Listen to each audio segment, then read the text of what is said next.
Shalom, mari kita buka firman Tuhan di dalam Matius 28 ayat 18 sampai dengan 20. Saya bacakan Matius 28 ayat 18 sampai dengan 20. Yesus mendekati mereka dan berkata, "Kepadaku telah diberikan segala kuasa di sorga dan di bumi. Karena itu pergilah, jadikanlah semua bangsa muridku dan baptislah mereka atas nama Bapa dan Anak dan Roh Kudus. Dan ajarlah mereka melakukan segala sesuatu yang telah kuperintahkan kepadamu. Dan ketahuilah, aku menyertai kamu senantiasa sampai akhir zaman." Murid, Tuhan memerintahkan kita untuk memuridkan semua bangsa. Tuhan tidak memerintahkan kita untuk mencari follower atau penggemar atau pemenuh bangku-bangku gereja. Lalu bagaimana Tuhan bisa menjadikan murid-murid yang luar biasa ini? Di dalam pelayanannya yang 3,5 tahun di muka bumi ini, Tuhan telah berhasil mencetak 11 kisah para rasul yang luar biasa. Yang sampai mengobrak-ngabrik ke seluruh penjuru bumi ini dengan karya-karya Roh Kudus yang sangat-sangat luar biasa. Yang jadi pertanyaan, bagaimana sih memuridkan itu? Memuridkan bukanlah menulis, bukanlah mengajar. Memuridkan bukan berarti sebuah agenda atau sebuah acara pemuritan. Pemuritan adalah gaya hidup. Pemuritan adalah sesuatu yang berkesinambungan. Kemarin saya mendengarkan cerita kalau Tuhan Yesus itu memuridkan murid-muridnya 3,5 tahun hidup bersama-sama dengan dia. Berarti Tuhan Yesus menginvestasikan waktu kurang lebih 1 hari 6-7 jam. Nah, kalau 1 hari 7 jam, 3 tahun berapa? 1 hari 7 jam, 3 tahun berapa? Berapa jam? Coba dikali. 7 kali 365 hari. Kali 3,5 tahun, berapa jam? Berapa jam? Berapa? Imik-imik. 8.000. 8. 9.000-an ya. 9.000 jam. Sekarang coba. Kalau kalian setiap hari memuridkan cuma 1 jam. Setiap hari memuridkan 1 jam. Kira-kira berapa lama murid yang akan dihasilkan? 18. Kurang lebih 18 tahun dikaliin 6 aja. Ya kan? 18 tahun. Kalau seminggu sekali 1 jam, ya kan? Kalikan lagi 18 tahun, kalikan 7 hari. Berapa? Mati baru jadi murid. Mengapa demikian? Banyak orang tidak pernah menginvestasikan waktu untuk memuridkan. Tuhan Yesus memuridkan kisah para rasul dengan semua kisah hidupnya. Petrus yang arogan. Yohanes yang melankolis abis. Dan semua kisah-kisah para rasul yang ada. Yudas yang mata duitan. Dan itu mewarnai kehidupan Kristus selama 3,5 tahun. Memuridkan itu tidaklah mudah.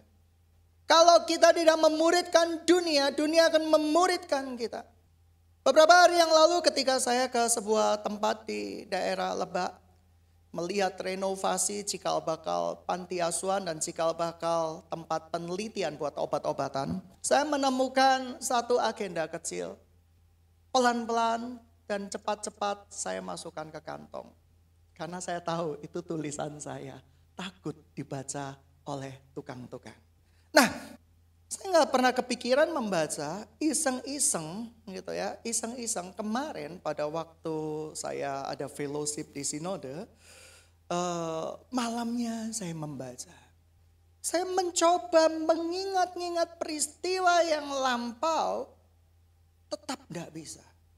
Baru paginya saya disadarkan, begitu banyak kemurahan Tuhan yang sudah terjadi di dalam hidup saya. Saya menulis seperti ini. Ketika saya menuliskan kisah saya waktu saya umur 5 tahun. Dan saya tahu persis, saya menulisnya itu waktu perguruan tinggi. Siapa yang ingat kisah umur 5 tahun angkat tangan?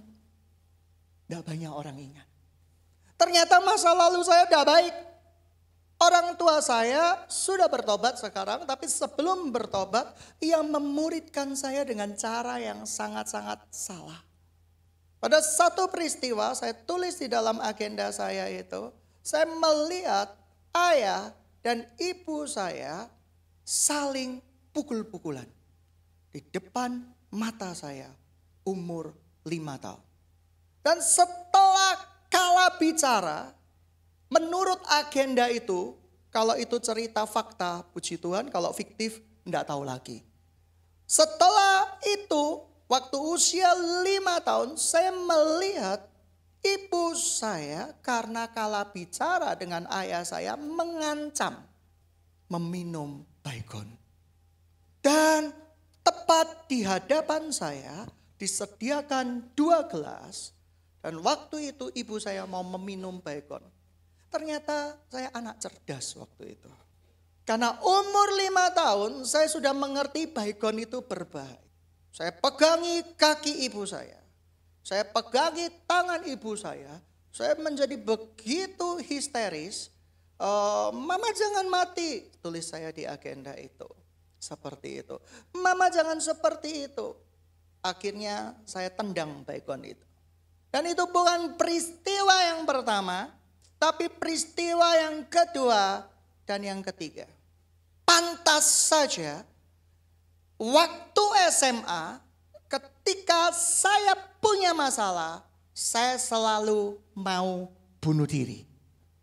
Karena saya dimuridkan, saya melihat hal seperti itu, oh ini solusi dari sebuah masalah. Bunuh diri dengan obat. Menderita gangguan mental. Orang yang suka bunuh diri dan mau bunuh diri itu orang yang punya gangguan mental. Kasih salam kiri kanan. Jangan pernah mau bilang bunuh diri. Kalau mau bunuh aku aja. Oh jangan gitu ya. Itu gangguan mental. Itu gangguan kepribadian. Dan itu saya miliki sampai saya SMA. Saya bertanya kepada Tuhan, mengapa Tuhan kau izinkan semuanya ini terjadi? Ada apa-apa mau bunuh diri dengan setrum, dengan obat, enggak mati-mati, akhirnya mati ya takut gitu ya. Sedang jemaat yang dikasihi Tuhan, ternyata keluarga saya memuridkan dengan cara yang sangat-sangat tidak benar. Dan sejak saat itu saya secara tidak langsung dekat dengan ibu saya. Walaupun ibu saya sering menyakiti saya waktu itu. Ini cerita sebelum berubah dan bertobat. Sering menyakiti saya. Ketika saya dapat nilai 90 bodoh. 80 bodoh. 100 sudah seharusnya anak mama seperti itu. Padahal ketika saya lihat rapot ibu saya ya mifasol gitu ya. Enggak jadi contoh gitu ya. Fisika dapat jelek. Tapi ketika saya jelek marah-marah. Maki-maki. Nah saya dibesarkan dari keluarga yang sakit terus terang. Sakit secara mental. Sakit secara jiwa. Sakit secara finansial. Tahu nggak finansial? Ibu saya dan ayah saya bertengkar finansial. Kalau Anda tahu kenapa saya sekarang itu kesukaran untuk menikmati berkat-berkat Tuhan. Ini akibat masa lalu saya. Ketika ayah saya mau membeli barang yang mewah sedikit. Makan makanan yang mewah sedikit. Ibu saya di masa lampau berkata, ingat uangmu seberapa kok dibuat foya-foya. Padahal cuma makan enak seminggu sekali. Dan ketika ayah melakukan itu, ibu saya akan membicarakannya berbulan-bulan, bertahun-tahun dan mengingat terus dan tidak pernah lupa. Inilah judul laguku, takkan lupa. Ya, diperoleh dari sini. Dan itu yang membuat ayah saya sekarang tidak berani membelanjakan sesuatu. Jadi kalau beli itu ini ayah saya sudah kaya. Tapi kalau belanja sesuatu seperti orang miskin. Tahu nggak? Ketika di sebuah restoran, ayah saya lebih memilih makan nasi bungkus daripada makanan restoran itu. Dan tahu tidak, itu menurun pada saya.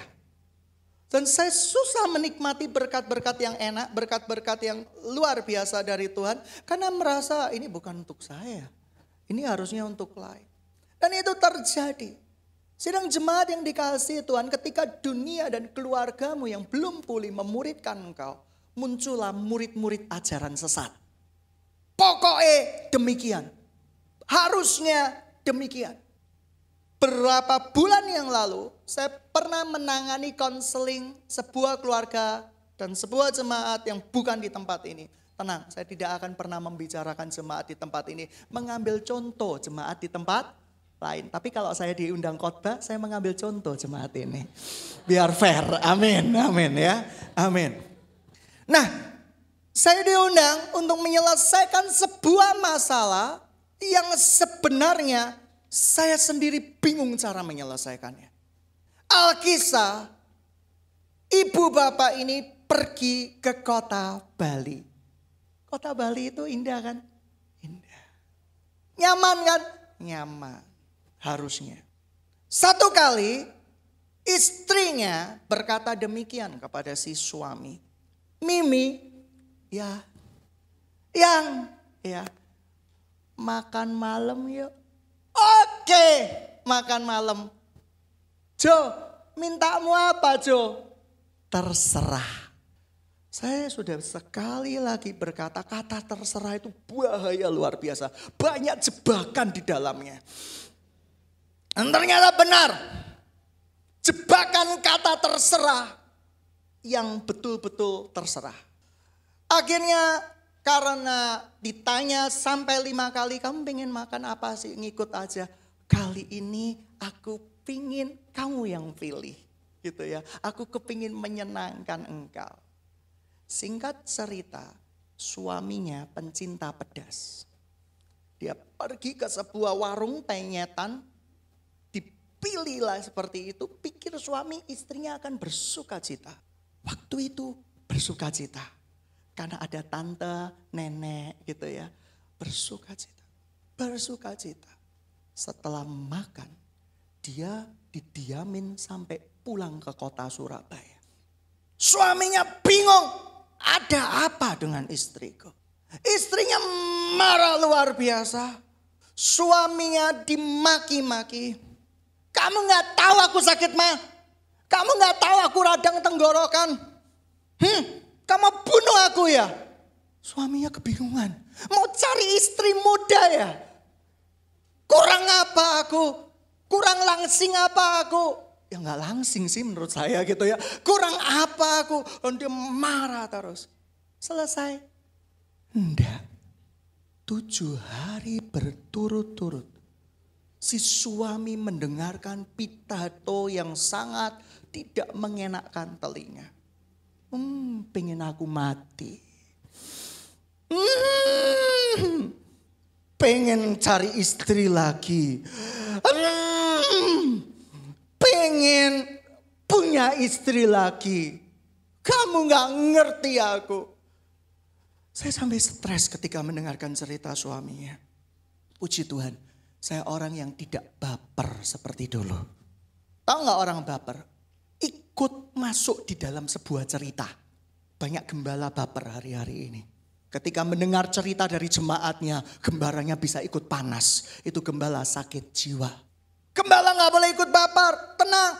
Dan kamu apa yang kamu tahu lakukan? Si istri itu mengancam untuk bercerai. Ayam penyet, tempe penyet, lebih kuat dari apa yang sudah dipersatukan Tuhan. Yang gak bisa dipisahkan oleh apapun juga. Suaminya stres. Lalu ada teman yang mengenalkan pada saya, Pak, bisakah saya menelepon Bapak? Oh, boleh. Mendengarkan ceritanya, saya sampai ikut stres. Lalu saya telepon si istri. Saya berbicara, Ibu, Tolong dengarkan saya. Menurut firman Tuhan di Amsal, menurut firman Tuhan di Kidung Agung, istri harusnya seperti ini, seperti ini. Tidak bisa pendeta. Kaget sama. Saya juga kaget. Tidak bisa pendeta. Langsung nih, gitu ya, seperti itu. Haleluya, gitu ya, seperti itu. Harusnya suami mengerti aku. Aku sudah melahirkan anak-anak yang terbaik buat dia walaupun hidungnya pesek, lihat hasilnya mancung semua. Aku sudah memperbaiki karya keturunan dari dia. Memang dia lebih pendek sih gitu ya, seperti itu. Karya keturunan dari dia dan yang lain-lain dan yang lain-lain dan yang lain-lain. Saya sampai gak betah, betulan saya gak betah. Akhirnya saya taruh seperti ini sambil bernyanyi gitu ya, seperti itu. Ketika kurang lebih sekitar setengah jam dan sudah itu. Sekarang giliran pendeta baru saya bilang halo gitu, behind the skin, behind the skin. Pernah gak Anda seperti itu? Sering kan? Sering gak ngaku. Gitu ya, seperti itu. Ini gak benar ini suami istri ini. Gak benar. Masalah kecil dibicarakan terus menerus. Apa sih manfaatnya?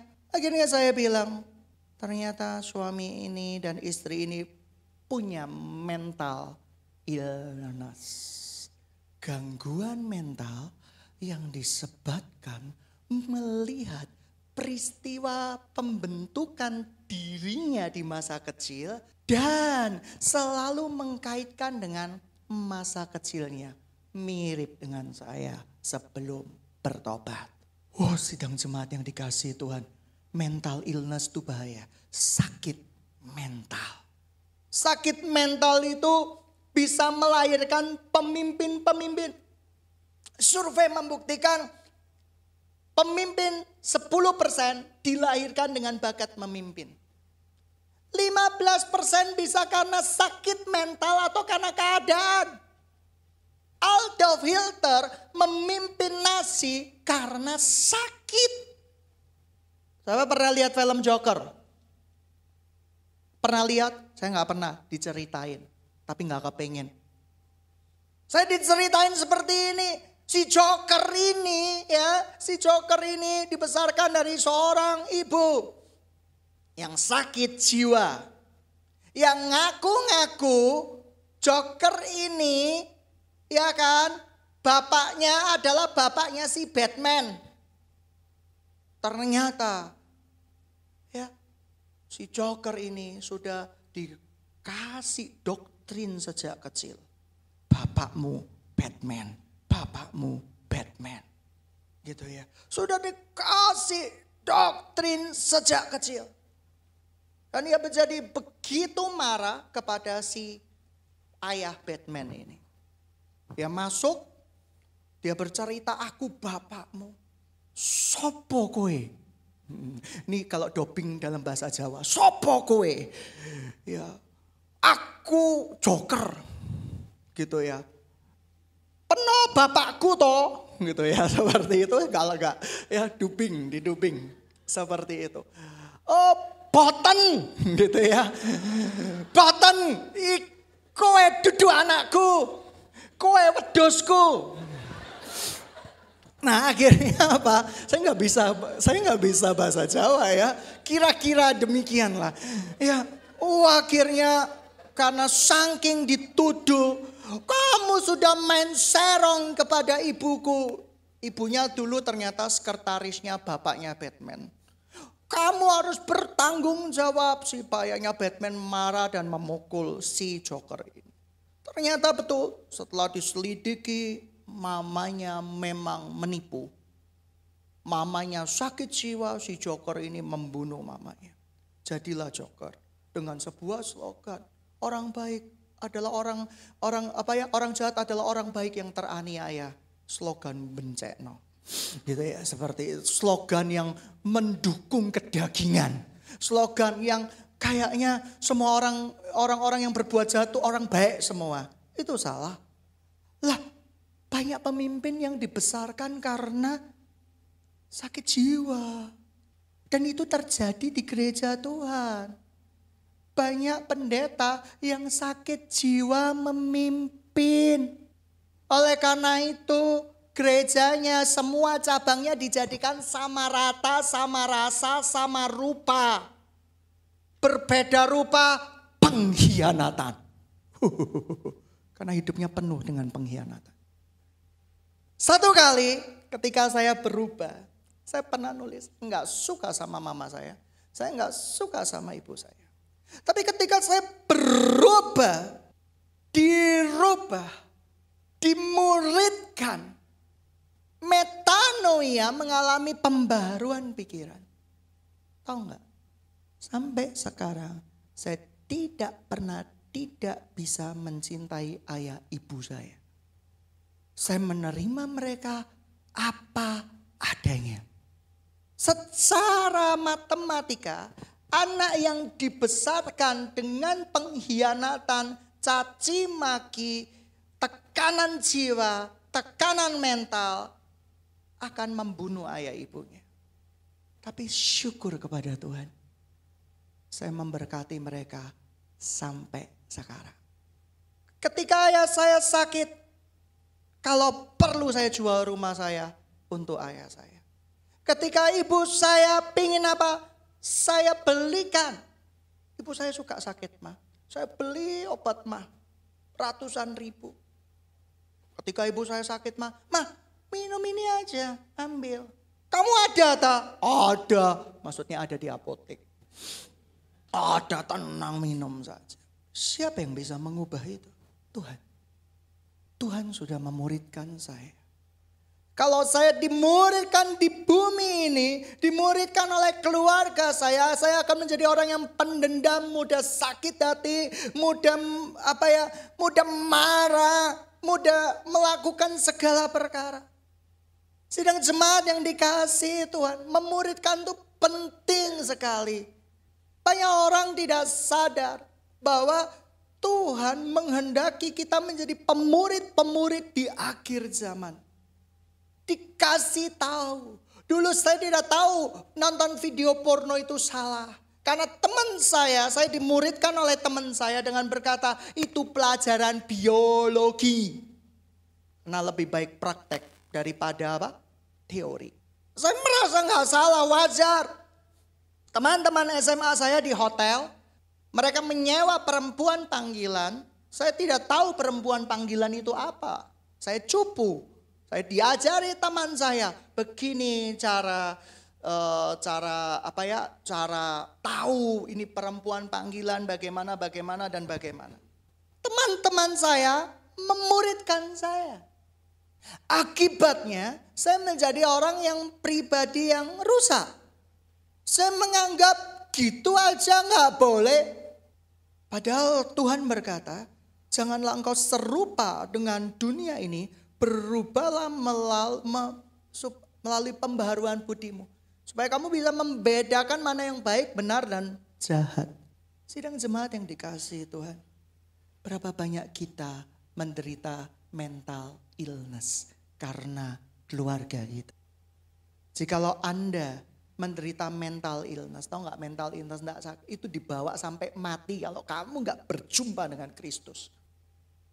Saya begitu banyak melihat orang yang hidupnya menurut judul lagu adalah sebuah kesempatan yang digunakan untuk melayani Tuhan, tetapi hidupnya digunakan untuk emosinya, sakit hatinya, kebenciannya. Dari buku harian yang saya tuliskan, saya punya 1000 alasan untuk membenci ayah saya. Saya punya 1000 alasan untuk membenci ibu saya. Tapi karena kasih Tuhan, 1000 alasan untuk membenci ayah saya dan 1000 alasan untuk membenci ibu saya diganti dengan tidak ada alasan untuk membenci mereka. Oh, saya sangat sayang loh sama mereka. Saya punya memori yang kadang ingat, kadang lupa karena sebuah benturan. Tapi saya mengasihi. Beberapa waktu yang lalu iblis pernah menusuk pikiran saya. Ngapain sih melayani di pendidikan? Tuh, ya kan, ribet. Mek Eugene, gak ada duitnya. Kamu dulu importir. Kamu dulu apa? Jual-jual rumah. Uang kamu nikmati sendiri, gak usah berbagi, bisa beli rumah tiap berapa tahun. Indah bukan? Sekarang lihatlah apa yang terjadi dengan dirimu. Sadarilah keadaanmu. Iblis pandai merusak pikiran kita saat kita sedang lemah. Kalau engkau ditusuk pikiran itu oleh iblis, apa yang kamu lakukan? Tendang keluar. Saya bilang, iblis, hidup ini bukan karena makan minum. Saya nggak digaji, nggak dibayar, nggak diapain. Saya senang melayani. Nyala engkau iblis. Engkau sudah diciptakan neraka untukmu. Pergilah engkau. Selesai. Iblis tidak akan mengganggu. Tapi banyak orang yang ketika dipana seperti itu malah memainkan biola cintanya. Ya, udah ada duitnya. Udah ada jodohnya. Miris aku. Aku sedih gitu ya. Ketika engkau tidak tendang iblis, iblis menguasai pikiranmu, sebentar lagi iblis menguasai hatimu, dan sebentar lagi selesai hidupmu, kelar hidupmu. Banyak orang, saya dulu disembuhkan Tuhan dari penyakit yang namanya syaraf rusak dan kejepit di L4 dan L5. Anak-anak rohani saya sering kejepit di area situ. Jadi ya boyoen. Ngangkat, kamu tahu ciri syarat kejepit sederhana. Sekarang angkat satu kaki jangan menendang depan ya. Mengangkat satu kaki kamu bisa enggak? Ketika kamu mengangkat satu kaki dengan tangan di paha, kakimu ketarik di belakang, kamu kejepit itu sebenarnya. Dan itu tidak ada obatnya. Harus terapi, harus minum painkiller. Painkiller itu tahu ya, pembunuh rasa sakit. Ketika saya di CT scan, syaraf saya sudah sangat rusak, harus operasi. Bukan sangat itu, saya terkena skenia. Kamu tahu skenia? Itu penyakit di bokong, itu seperti ditusuk-tusuk jarum. Dan itu menjalar ke kaki, ke tumit, sampai mati rasa. Pernah di dalam satu kejadian kaki saya yang kiri itu lebih kecil daripada yang kanan. Karena tidak dapat makanan. Nah bayangkan ketika syaraf-syaraf itu rusak. Saya berdoa, saya sering kali saksikan di sebuah gereja saya mengalami pemulihan, kesembuhan dari Tuhan. Dan tiba-tiba semuanya dipulihkan Tuhan secara ajaib. Tuhan kita penyembuh kita, amin. Amin. Di CT scan lagi, dokter heran. Kok nyambung syarafmu? Tuhan Yesus yang menyambungkan. Saya masih ingat, saya berkata seperti itu. Tapi saya tidak jaga kesembuhan saya. Begitu disembuhkan, saya heboh, saya bersaksi. Seminggu, 2 minggu, 3 minggu. Saya tidak dimuridkan. Saya tidak mendapat makanan firman Tuhan. 6 bulan kemudian saya kambuh lagi. Sebenarnya enggak kambuh. Tapi saya merasa saya sakit. Sensasinya sama. Saya enggak bisa jalan lagi. Saya enggak bisa bungkuk lagi. Saya datang ke dokter lagi. Di CT scan lagi. Loh syarafmu ini udah nyambung. Nggak ada kecepit. Masa sakit? Loh dokter nggak ngerasain saya sakit. Saya pergi ke semua pengobatan alternatif. Sangkal, putung-putung disangkal atau apapun juga. Semuanya saya pergi. Tidak menemukan sakit saya. Dan mereka bilang, kamu diguna-guna. Siapa ya cewek cantik yang mengguna-guna saya? Cuit, pingin dong diguna-guna gitu ya. Saya doa. Ternyata nggak ada guna-guna. Karena memang ada orang tertentu sakit karena kuasa gelap. Saya pernah sering melihat seperti itu. Dan akhirnya singkat cerita, saya kembali ke firman Tuhan. Saya perkatakan kebenaran firman Tuhan. Pada waktu 6 bulan setelah sembuh dan saya sakit lagi, saya selalu berkata, masa depanku suram, masa depanku hancur. Siapa yang mau dengan aku, si pincang ini dan yang lain-lain dan semua yang buruk yang lain. Tapi begitu saya dimuridkan oleh Tuhan, ada orang yang memuridkan saya dan dia berkata, Cece itu berkata sama saya, "Hei Hadi, apa yang baik, pikirkan semua itu." Awalnya saya memikirkan yang baik itu dapat pasangan. Tak pikirin gitu ya. Terus tiba-tiba pasangan saya berubah jadi seperti ibu saya. Kaget saya gitu ya. Enggak jadi wis gitu ya seperti itu. Terus mendapat mendapat lotre, mendapat apa, ternyata itu tidak bisa. Saya merenungkan firman Tuhan. Kesukaan kita adalah merenungkan firman Tuhan. Saya sering bercanda, mau pikiran kemana-mana, udah pikirin yang indah-indah. Tapi kita pikirin firman Tuhan. Dan begitu kita pikirkan firman Tuhan, saya dimuridkan. Saya mencoba mengelola pikiran saya untuk tidak curigaan sama orang. Kamu tahu saya dibesarkan dari orang yang curiga. Ibu saya dan ayah saya curiganya luar biasa. Karena setiap kebaikan yang mereka alami selalu berbuntut panjang. Ya, setiap kebaikan yang mereka alami ternyata ada udang di balik rempeyek. Dan saya sering curiga dengan kebaikan orang lain. Dapat makanan, jangan-jangan diguna-guna. Dapat minuman, jangan-jangan diludahi. Ya ada sih yang pernah ngeludahi. Gitu ya. Oh, ini dapat ini, jangan-jangan seperti ini, jangan-jangan seperti ini. Tapi begitu metanoia, pikiran saya berubah. Oh Tuhan, terima kasih. Kemarin ibu saya ke luar negeri, ke China. Saya nggak perlu ngeluarin uang. Ada orang yang bosin dia. Ya sudah, selesai. Tuhan cuma bilang gini sama saya nggak perlu uangmu untuk memberkati orang tuamu. Saya hanya perlu kamu melayani aku dan aku akan menyelesaikan semuanya untukmu. Dan Daniel, pemeliharaanku itu sempurna. Wih, iya ya, saya mikir ya, ajaib ya. Saya nggak perlu keluar tiket, ibu saya keluar negeri. Saya nggak perlu keluar apa. Ada yang memelihara ibu saya. Saya mau tanya sekarang, siapa yang menggerakkan itu kalau bukan Tuhan? Kasih salam kiri kanan, pemeliharaan Tuhan sempurna, ojo khawatir. Kasih salam kiri kanan yang belum mendapat pasangan. Kalau berkomitmen untuk tidak berpasangan ya nggak usah salaman ya. Yang tidak mendapat pasangan, ojo khawatir. Ojo khawatir. Ya. Re dan Andi salaman berpelukan. Jangan khawatir. Ya amin. Haleluya. Nah sidang jemaat yang dikasihi Tuhan. Singkat cerita. Saya mengalami pertumbuhan yang namanya dimuridkan oleh Kristus. Oh saya tahu.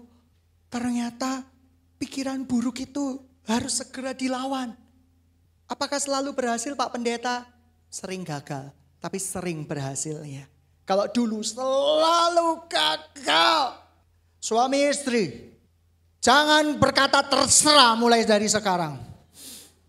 Katakan jenisnya, detilnya, tempatnya, dan di mana. Kata terserah itu pencobaan tertinggi di dalam dunia persilatan.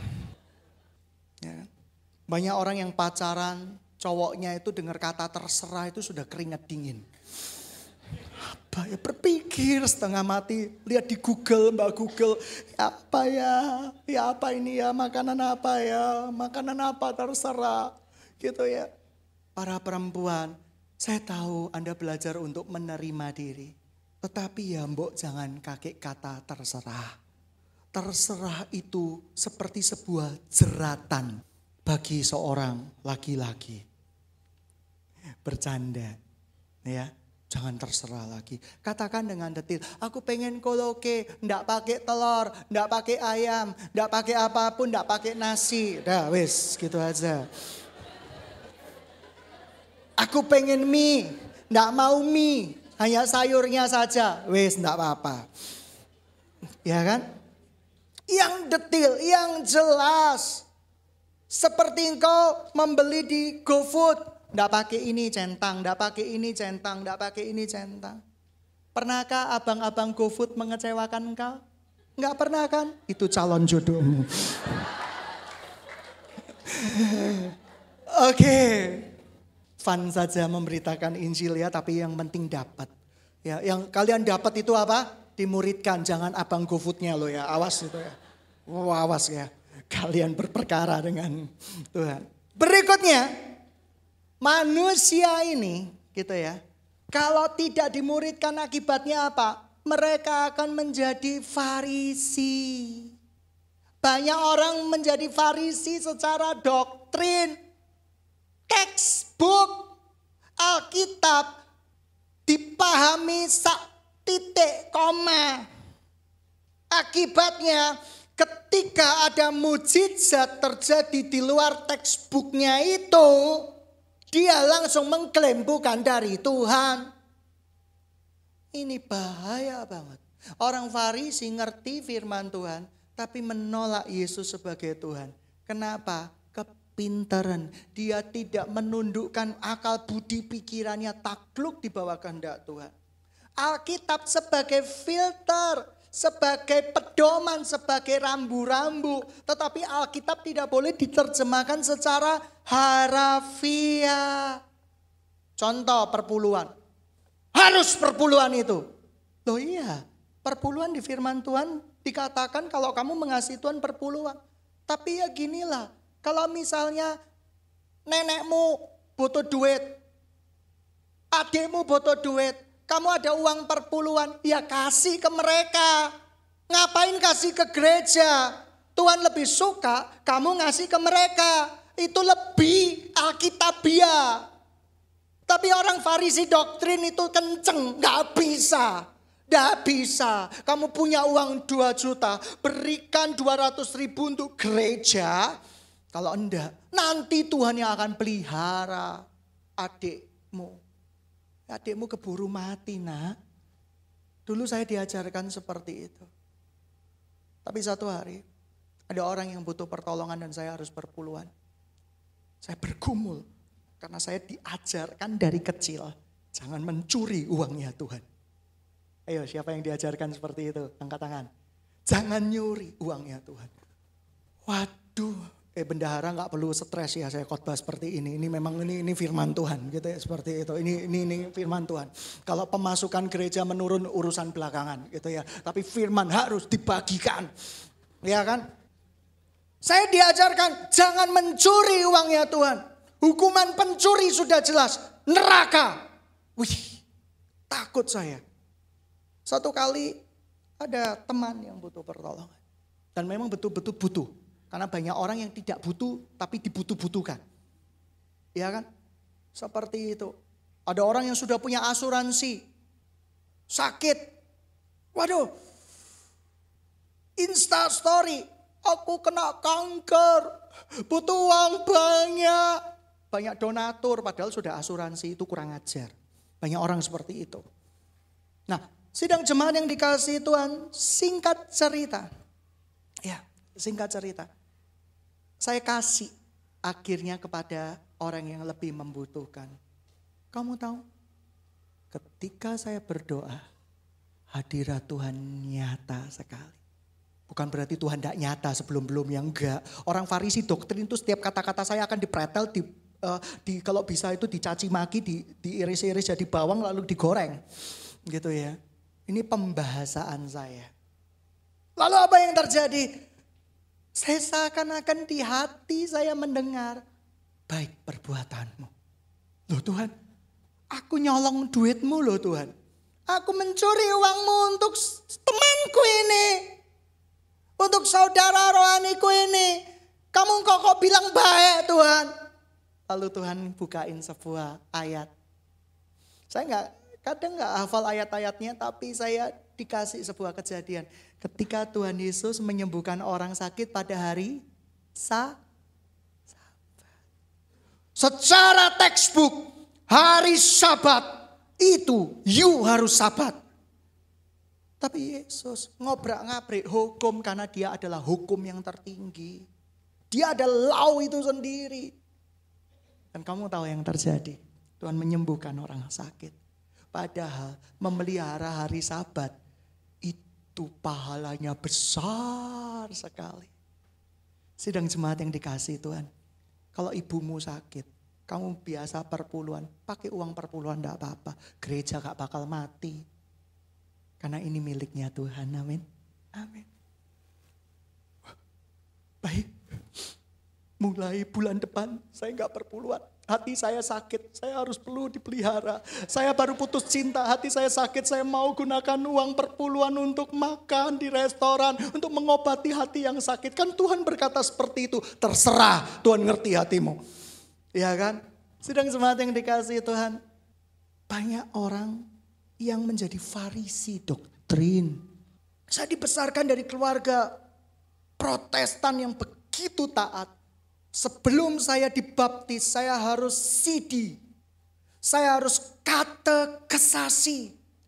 Semua pengajaran saya dapatkan. Yesus Allah Tritunggal, mau debat sama saya? Boleh. Baptisan saya hafal. Tentang keselamatan orang-orang pilihan Tuhan, saya hafal. Saya menjadi orang yang sangat textbook. Sampai satu kali saya menerima peristiwa yang sangat adikodrati. Dan saya melihat tidak ada di textbook ini. Tetapi firman Tuhan adalah law, hukum. Hari-hari ini, kemarin saya dikirimi banyak di grup hamba Tuhan. Wih, iki loh. Ada hamba Tuhan besar. Oh apa sih? Sesat ini sesat. Begitu saya lihat Instagramnya. Yesus bukan Tuhan besar. Yesus Tuhan kecil. Allah adalah Tuhan besar. Yesus adalah Logos, Tuhan-Tuhan kecil. Yesus tidak pernah sebanding dengan Allah. Yesus adalah nomor 2, mirip ajaran saksi Yehova. Ketika saya berpikir seperti ini, Tuhan, kalau Yesus nilainya di bawah Allah Bapa, saya tak sembah Allah Bapa aja lah. Ngapain nyembah Yesus? Orang berpikir seperti itu. Tapi ini jelas. Segala kuasa, kalau kamu baca bahasa aslinya. Nih ya. Segala depositomu. Segala duitmu. Baik di bumi, di surga. Aku punya. Siapa orang yang berhak ngomong kayak gitu kalau enggak punya? Dia adalah Allah sendiri. Mikir. Ojo kepintaran. Segalanya aku punya. Kamu berani bilang gitu sama ibumu, sama papamu? Segala depositomu aku punya. Besok keluar dari kakak kamu. Yesus yang mampu. Yesus yang sanggup. Dia adalah Tuhan sendiri. Konsili Nisea sudah mendiskusikan, memperdebatkan. Akhirnya Yesus diakui ketuhanannya. Kita kembali di zaman sebelum Konsili Nisea. Kenapa umat Kristiani percaya perjanjian lama dan perjanjian baru tidak di kitab-kitab Deuterokanonika? Kenapa demikian? Karena tiap ayat harus berkesinambungan. Ada pasal-pasal yang memang harus berkesinambungan. Dan sidang jemaat yang dikasihi Tuhan. Alkitab ditulis oleh Tuhan melalui inspirasi kepada para rasulnya. Amin. Amin. Doa Alkitab yang nulis siapa? Para rasul. Tapi yang nyuruh siapa? Roh Kudus. Berarti sekarang gini deh logikanya. Astrid. Aku memberikan perintah kepadamu. Tulislah ke jemaat Ruko Panji Makmur. 1. Sepatu harap dicuci. Baunya luar biasa. Yang kedua, keset harap dicuci dan yang lain-lain. Yang nulis siapa? Yang nyuruh siapa? Itu bisa nggak disebut tulisan saya? Ya bisa lah. Tapi orang Farisi doktrin berkata, nggak bisa. Pokoknya nggak bisa. Pokoknya itu gini loh ya. Yang nulis itu Astrid, harus detail. Kebanyakan cincong orang ini gitu ya seperti itu. Kebanyakan ngecepret. Gak bener gitu loh. Kita ini dibuat mulet, muter, pokoknya kaku, harus sesuai dengan tatanan, harus sesuai. Kita ini bukan komunis rohani. Kamu lihat, saya jelasin ya, Yohanes dengan Matius, cara pandangnya beda gak? Beda. Ayo, Yesus menghardik topan dulu baru marahin muridnya atau menghardik topan? Gile amat, ada yang memperdebatkan itu loh. Saya sampai bilang, saking Farisi doktrin, semuanya itu harus sesuai dengan textbook. Ayo, saya kemarin tes karunia. Ada karunia rasul, nabi. Apa? Rasul, nabi, penginjil, terus apa lagi? Guru, terus apa lagi? Gembala. Poin saya paling tinggi di 4 bidang. Kecuali yang terakhir, guru. Tapi naik dengan drastis. Dulu poinnya 15, sekarang poinnya 35. Hampir menyamai poin-poin yang lain. Artinya saya belajar. Saya harus perbaiki diri. Kelemahan saya di sana. Dan puji Tuhan. Dari 15 ke jadi 35. Saya berani beradu apologetik dengan Anda. Bercanda ya. Kadang lucu loh jemaat itu ya. Nggak jadi saksi, nggak cari jiwa. Bingungnya juga dengan hal-hal tertentu. Bingungnya dengan titik koma gitu ya. Kasihan. Allah Tritunggal, Allah Dwi Tunggal. Aduh ribet gitu ya. Jadi saksikan Yesus Tuhan, selesai. Hidup itu jangan dibuat ribet. Seperti si tante ini yang ngamuk-ngamuk sama suaminya gara-gara ayam penyet, tempe penyet. Ikatan pernikahan mereka dinilai dari tempe dan ayam penyet. Ya kalau saya cuma mikirnya sederhana kok. Ya kan? Tante, kalau tante, saya panggil tante, usianya sebenarnya muda. Sekitar 50-an, omnya juga 55. Saya enggak mungkin manggil nenek, nanti biasanya marah ya orang-orang dipanggil nenek itu. Kurang ajar kamu tua-tuain aku gitu ya. Kadang ya saya bilang tante, wis kecampuran gitu ya. Karena sudah kilaf, saya bingung menerjemahkannya. Gini loh. Harganya ayam penyet berapa sih? 30.000 di sana. Oke, tempe larang yo 25.000 katanya tante gitu. Tante sorry ya, uang di deposito berapa? Nggak, takut perpuluhan jadi nggak ngasih tahu. Lebih dari 300 juta tante, lebih dari 100 juta tante. Diem dia. Tante gini loh tante, nggak suka, nggak usah dimakan, pesen yang lain kan selesai. Eman, loh tante Eman mules sakit perut, obatnya ya kan obat-obatan mah itu pariet, lansoprazol gitu ya. Terus yang lain-lain. Tante bayangkan, satu pariet 22.000. Wah gitu ya. Lansoprazol berapa? Braxidin berapa? Ayo totalan tante ke dokter berapa? Sebanding gak dengan bilang yang gak suka bungkus aja kasih siapa? Aku tak pilih ini kan lebih mudah toh tante. Iya ya kok gak mikir ya. Dalam hati tante memang gak punya pikiran gitu ya seperti itu. Tak berani saya gak berani gitu ya. Seperti itu gak mikir. Sederhana kan. Tahu gak ada orang yang menyelesaikan hal yang sederhana dengan cara-cara yang sangat sulit. Gak dimuridkan ini. Semua pesan sponsor saya ini sebagian saya peroleh dari waktu pertemuan di sinode. Saya bahasakan dengan gaya berbicara saya. Gaya berbicara saya disuruh kayak pakai kacamata. Ya, terus Yesus berkata di dalam Korintus. Mari kita renungkan. Amin. Gak bisa saya. Saya orangnya hiperaktif. Ya jalan sana, jalan sini. Saya gak bisa. Beneran gak bisa. Lebih baik saya gak mau deh. Saya gak bisa disuruh kayak gitu. Saya disuruh bicara datar-datar aja gak bisa saya. Saya disuruh kayak misalnya ada tertulis di dalam kitab ini bahasa Ibraninya apa, Yunaninya apa. Saya tahu, saya ngerti, tapi saya malas. Karena Yesus pun, coba cara hidup Yesus.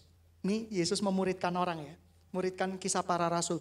Pernah gak Tuhan Yesus bilang sama Yohanes? Yohanes, di perjanjian lama, tabut artinya kabot. Diambil dalam bahasa Ibrani yang artinya seperti ini, seperti ini. Yohanes tinggalin Yesus. Petrus, tahu gak engkau arti Allah Bapa? Itu diambil dari kitab perjanjian lama. Kitabnya Musa. Artinya seperti ini, seperti ini, seperti ini. Ini akan berhubungan dengan ini, berhubungan dengan ini, berhubungan dengan ini. Petrus ninggalin Yesus. Petrus itu orang hiperaktif. Orang hiperaktif diceramai seperti itu gak bisa. Yesus ngajar murid-muridnya apa? Pergi ikuti aku, follow me. Aku ajarkan melalui tindakanku. Ngerti? Ayo mau nantang saya. Kasih tahu sama saya. Yesus ngajari kisah para rasul itu seperti apa. Tapi Yesus juga ngajari di bait Allah. Dia ngajari kitab Musa. Yesus juga ngajar di atas bukit. Tapi dengan aplikatif, dengan perumpamaan. Ada orang kaya dan orang miskin. Orang miskin itu meminta kepada orang kaya, itu perumpamaan. Ada perumpamaan tentang benih di ladang, benih ilalang, itu perumpamaan. Kenapa perumpamaan? Karena itu menyatu dengan kehidupan pada waktu itu bermasyarakat. Kamu mau menangkan jiwa, jangan susah-susah. Ibrani, Yunani, Meksiko. Iya kan? Akhirnya ditutup dengan Mandarin. Wah, seperti itu. Jangan seperti itu, terlalu banyak. Menangkan jiwa lewat saksi. Beberapa hari yang lalu ada dari tempat lain membuat rilis lagu, bukan radio CMC FM ya, bukan. 10 lagu favorit minggu ini. Kita bangga, Miracle Worship masuk di urutan nomor 2. Lalu masuk urutan nomor 5 dan nomor urutan 7. Bangga dong, ya kan? Bangga. Banyak yang diberkati dengan lagu-lagu Miracle Worship seperti itu. Tapi kenapa kok jarang dinyanyikan di tempat ini? Saya akhirnya sadar, kita kadang jengah menyanyikan lagu-lagu sendiri. Seperti saya menciptakan lagu, bahwa hatiku sungkan ya, aduh ciptain dewek, dinyanyiin dewek, Rai Tawishin gitu ya, seperti itu. Jadi sudah usahlah gitu ya, seperti itu. Jadi sidang jemaat yang dikasihi Tuhan, kasih salam kiri kanan. Besok aku akan memuridkan orang dan aku mau dimuridkan. Dan mulai besok, sebelum ada kata besok, mulai hari ini. Tadi saya dengar, pendengaran saya tajam. Hani berkata, mulai besok. Pendengaran saya tajam kalau di mimbar. Oleh karena itu, oh ya benar. Mulai hari ini. Mulai hari ini aku akan dimuridkan. Lalu bagaimana cara Tuhan Yesus memuridkan? Pertama, dia sharing life. Sharing life ini lebih penting daripada pengajaran. Perbuatan lebih banyak berbicara daripada perkataan-perkataan. Kalau you bilang kepada mamamu, papamu, I love you, I love you, I love you. Tapi kamu gak pernah melakukan tindakan sesuatu buat papa mamamu. Omong kosong. Kamu berkata, aku mencintai kampus. Aku mau kampus terjadi revival. Tapi kamu tidak ada tindakan apa-apa, omong kosong. Aku mencintai rekan-rekan kerjaku. Tapi kamu tidak ada tindakan apa-apa, kamu omong kosong, kamu pendusta. Pemain musik maju ke depan. Ada yang mengangkat tangan 2 tadi. Ya, 2. Tiba-tiba itu sebuah tanda buat saya. Tadi saya sudah dikasih pesan sponsor. Khotbahnya dibatasi ya. Karena nanti Ayu akan main drama 20 menit itu.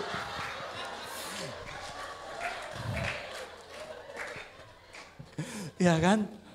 20 menit gitu ya, seperti itu. Ya. Main dramanya sendirian kok. Asik gitu ya, asik. Haleluya, amin. Nah, sidang jemaat yang dikasihi Tuhan. Pertama, sharing life. Saya rasa sharing life itu lebih penting. Ajak anak-anak KTB-mu, anak-anak untuk benar-benar mencintai panggilan mereka. Tuh saya mencintai loh panggilannya Tuhan. Saya gak digaji, gak popo. Saya mencoba diri saya sebulan. Gak mengambil uang sama sekali di ATM. Mengambil uang koret-koret di bank sampah saya. Hidup saya sampai hari ini sudah 2 bulan. Dan saya bersuka cita. Uang banyak, uang sedikit tergantung kita mengelolanya. Amin. Amin. Sebanyak apapun uangmu gak akan cukup. Kalau sepatumu 1 biji 300 juta. 1 biji. 1 pasangannya gak ketemu gitu ya. Jadi gak bisa. Gaya hidup ngikuti gaya hidup yang gak bisa. Bensin habis ya jalan toh. Bensin habis ya naik Gojek dong. Tapi saya memang agak trauma naik sepeda motor ya. Saya tidak terlalu berani naik sepeda motor. Karena dulu pernah kecelakaan saya naik sepeda motor. Saya suka membawa sepeda motor laki-laki. Pada satu kali tidak ada, saya waktu itu tidak ada SIM.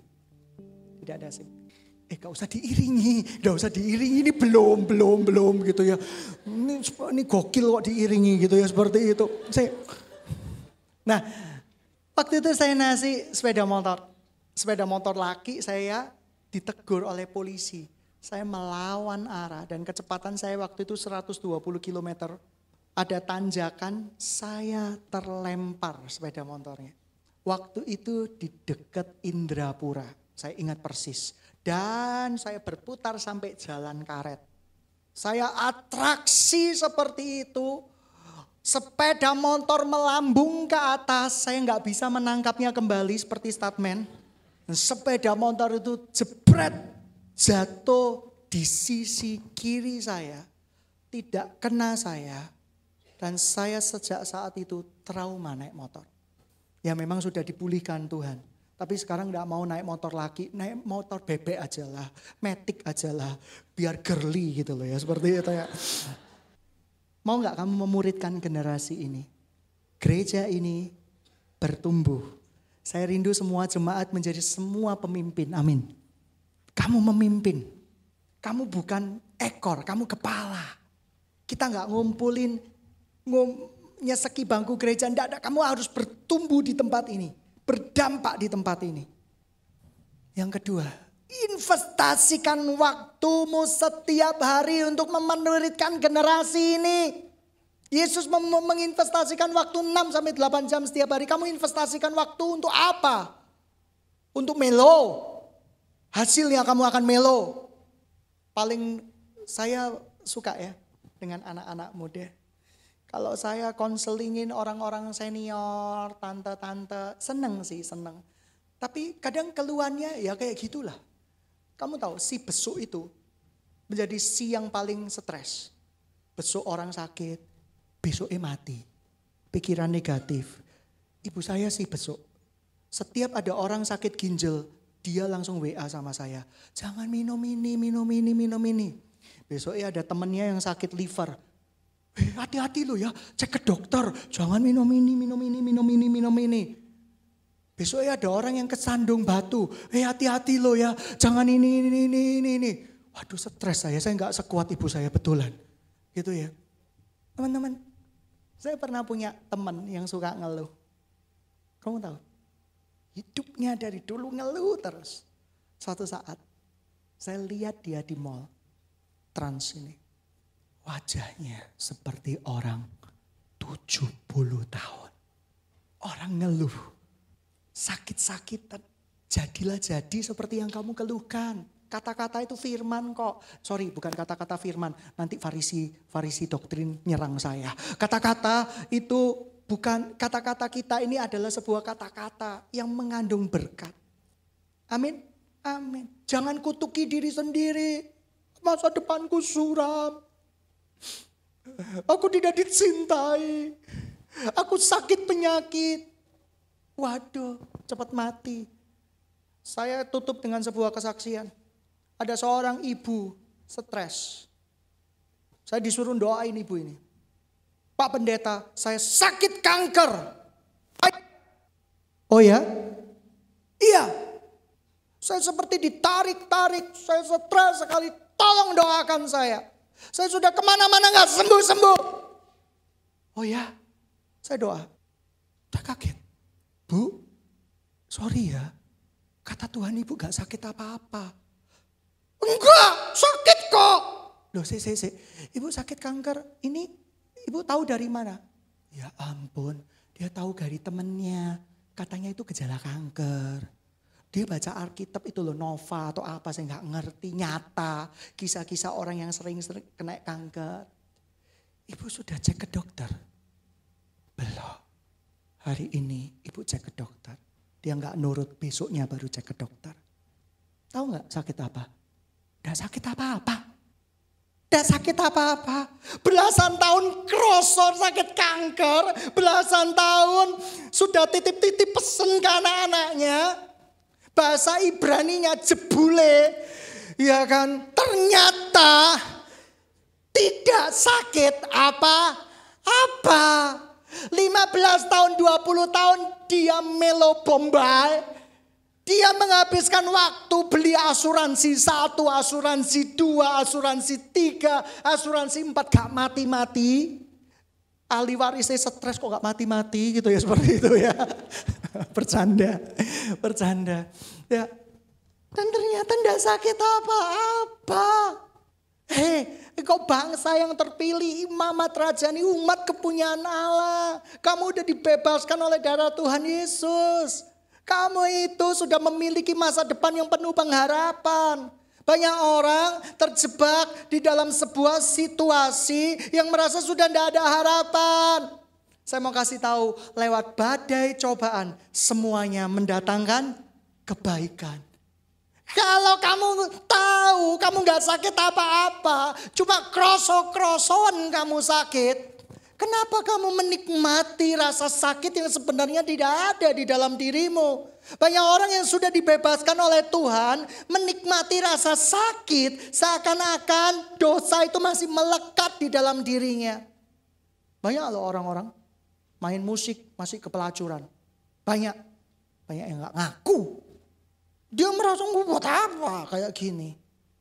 Kamu udah ditebus. Muliakan Tuhan dengan tubuhmu. Anak kecil sekolah minggu diajarkan.